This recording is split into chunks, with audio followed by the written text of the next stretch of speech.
Hi everyone, बहुत बहुत स्वागत है फ्रेंड आपका इस यूट्यूब चैनल बाबा इलेक्ट्रिकल का में। फ्रेंड आज हम जानेंगे स्टेपलाइजर के बारे में। सब फ्रेंड स्टेपलाइजर होता क्या चीज़ है। स्टेपलाइजर को बहुत लोग कमेंट किए, सर स्टेपलाइजर हमें कौन सा लेना चाहिए, कैसे पहचान करेंगे कि हमारे ऊपर परफेक्ट स्टेपलाइजर हम जो ले रहे हैं वो अच्छा है या नहीं है। तो इस सब विषय पे आज बात करने वाले हैं इस चैनल के माध्यम से। तो आप इस चैनल पे अगर नए हमें नहीं देख रहे हैं तो प्लीज़ आप इस चैनल को सब्सक्राइब जरूर कर लीजिएगा। फ्रेंड स्टेपलाइजर देखिए, ये स्टेपलाइजर हमारा एक ऐसा मशीन है जो कि हमें आ रहा है जो वोल्टेज है उसको स्टेपलाइज करता है। वोल्टेज को बढ़ाना और वोल्टेज को घटाना दोनों काम करता है।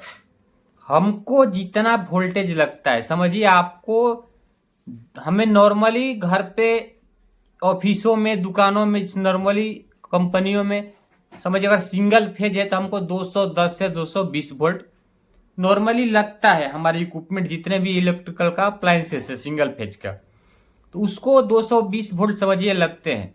अगर बाई चांस हाई वोल्ट समझिए 250, 280, 300 वोल्ट आ जाता है सिंगल फेज में, तो वो परिस्थिति में क्या होगा, हमारा जो भी अप्लायंसेस है वो खराब हो सकते हैं, जल सकते हैं, उसमें कुछ कार्ड खराब हो सकता है, उसका कुछ भी वायर, अंदर का ट्रांसफार्मर जो भी कुछ है वो जल सकता है, खराब हो सकता है। तो उसको सेफ रखने के लिए हम स्टेपलाइजर यूज में लेते हैं। दूसरा बात कि स्टेपलाइजर कुछ और कारणवश हम यूज में लेते हैं, जैसे कि हमारे घर पे वोल्टेज कम आता है, हमारा फैन का स्पीड कम चलता है, हमारे बराबर टीवी है, कूलर, फ्रिज वो वर्क नहीं कर पाते, क्योंकि कम से कम उनको प्रॉपर वर्क करने के लिए 210 वोल्ट लगता है। अगर आपके घर पे 100 ही वोल्ट आ रहा है, 150 वोल्ट आ रहा है, तो क्या होगा, उस परिस्थिति में वो प्रॉपर वर्क नहीं करेंगे। उसके लिए भी हम स्टेपलाइजर को लेते हैं, क्योंकि हमें उस वोल्टेज को बढ़ाना है और मेंटेन रखना है।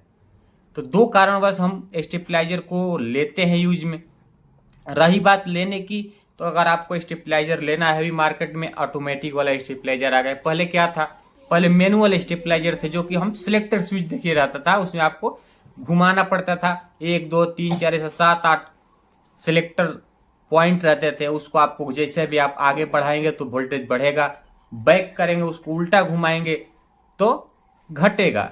लेकिन अभी मार्केट में ऑटोमेटिक वाले आ गए हैं, आपको उसमें सेलेक्टर स्विच नहीं रहेगा, उसको आपको घुमाना नहीं है, वो ऑटोमेटिक वर्क करेगा। आपको उसको केवल इनपुट सप्लाई देना है। उसमें सेटिंग वाले भी हैं कि आपको कितना वोल्टेज का रिक्वायरमेंट है, आप उसमें सेट भी कर सकते हैं। बिना सेटिंग वाला जो सिंगल फेज का है वो बराबर आपको 210 से 220 वोल्ट प्रोवाइड कराता रहेगा, उसमें आपको कोई भी कम ज़्यादा करने का ज़रूरत नहीं है।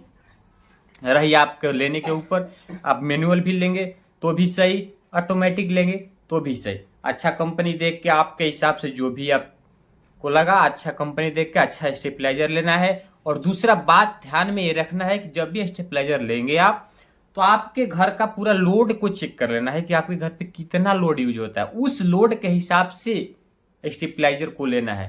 क्योंकि अगर आप उस लोड के हिसाब से कम लोड वाला स्टेपलाइजर ले लेते हैं तो क्या होगा, पूरा लोड देने पे वो गर्म होगा, उसका फ्यूज चला जाएगा, वो प्रॉपर वर्क नहीं करेगा स्टेबलाइजर, यहाँ तक कि खराब भी हो सकता है फ्रेंड।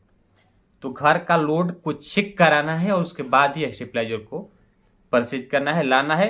तो ये सब बात आपको ध्यान में रखना है और स्टेबलाइजर को ला के अपने घर पे लगाना है।